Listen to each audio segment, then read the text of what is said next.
कई साल पहले एक गांव के किनारे पर एक पुरानी हवेली थी जिसे लोग भूतिया हवेली के नाम से जानते थे। गांव वालों का मानना था कि वहां एक डरावना भूत रहता है।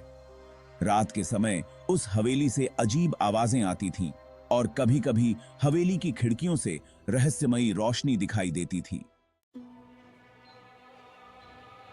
एक दिन गांव में एक युवक अर्जुन आया। वह साहसी था और किसी भी बात से डरता नहीं था।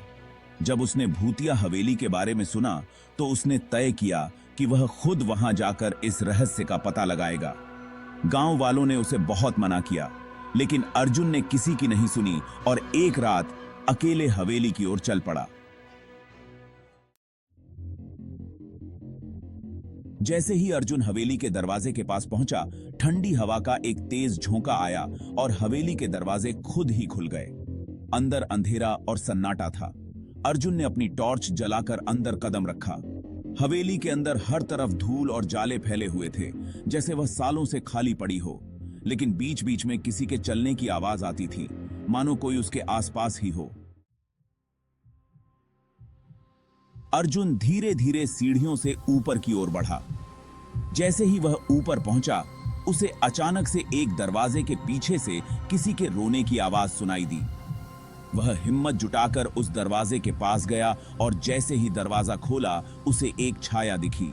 वह छाया धीरे धीरे उसके पास आने लगी। अर्जुन ने डर के मारे टॉर्च बंद कर दी और दरवाजे से बाहर भागा। लेकिन दरवाजा बंद हो चुका था। अर्जुन अब फंसा हुआ था।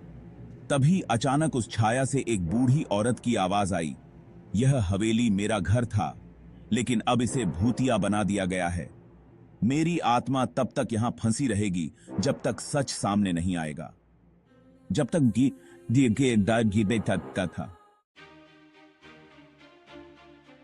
अर्जुन ने उस आत्मा की बात सुनी और गांव वापस जाकर उस हवेली का इतिहास पता किया। पता चला कि कई साल पहले उस बूढ़ी औरत की हत्या कर दी गई थी और उसकी आत्मा न्याय की मांग कर रही थी। अर्जुन ने इस बात का खुलासा किया और आखिरकार उस औरत की आत्मा को शांति मिल गई।